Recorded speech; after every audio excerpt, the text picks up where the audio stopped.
Since last week, nearly 2.5 feet of snow has fallen in the West. It's a dream come true for skiers and snowboarders, but it's also leading to more danger from deadly avalanches. Ben Tracy takes us on a rare look inside a team working to prevent tragedy on the mountain.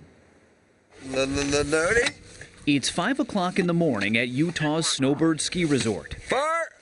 With military-issue howitzer cannons and C4 explosives, the Snowboard Ski Patrol team looks like they're playing war games.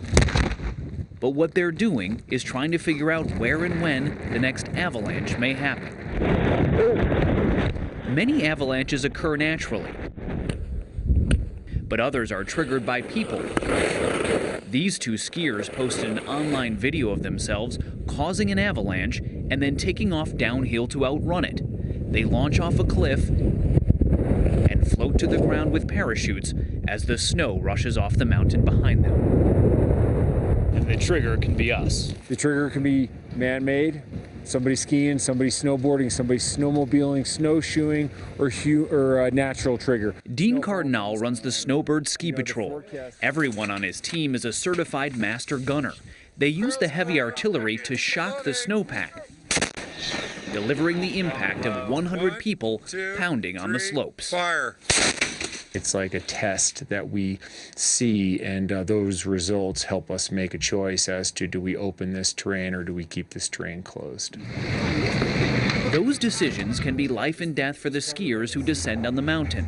So before they arrive, Cardinal's team has already measured the snow depth, devised a safety plan, and checked out all the slopes.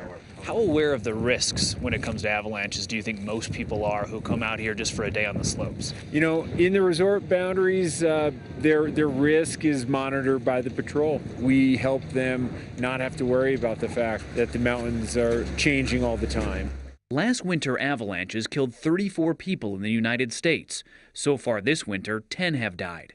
There's tomorrow's storm. Bruce Tremper has been studying and forecasting avalanches for more than 4 decades.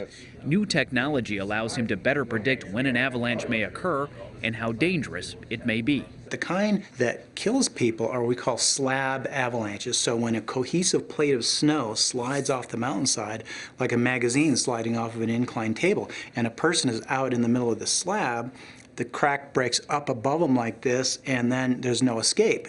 Most avalanche deaths happen in unmarked and unpatrolled backcountry areas. The backcountry call out when we go and respond, unfortunately, most oftentimes it's not a positive outcome. So many people don't make it out of the backcountry. Cardinal heads the Wasatch Backcountry Search and Rescue Team. A standard emergency involves an 8-person rescue team and search dog. They also have one of the most advanced Metaflight programs in the U.S., equipped with the nation's only long-range beacon alert system. This helps rescuers find people faster and with more precision. There is a 93% chance of survival if someone is rescued in the first 15 minutes. You always want to think, are avalanches likely? And if they are likely, what are the consequences of an avalanche if it occurs? Does it take me on a small ride into the trees? Does it take me over the rocks or a cliff band? Does it bury me in that gully? That's why all the work that happens before anyone even hits the slopes is well worth the time. For CBS This Morning, Ben Tracy, Snowbird, Utah. Wow, got to hand it to the Snowboard Ski Patrol team. Yeah, I know. Being in an avalanche looks terrifying, but I got to say, firing that howitzer looks like a lot of fun. That's a boy speaking. That's how boys think. That didn't look fun at all to me.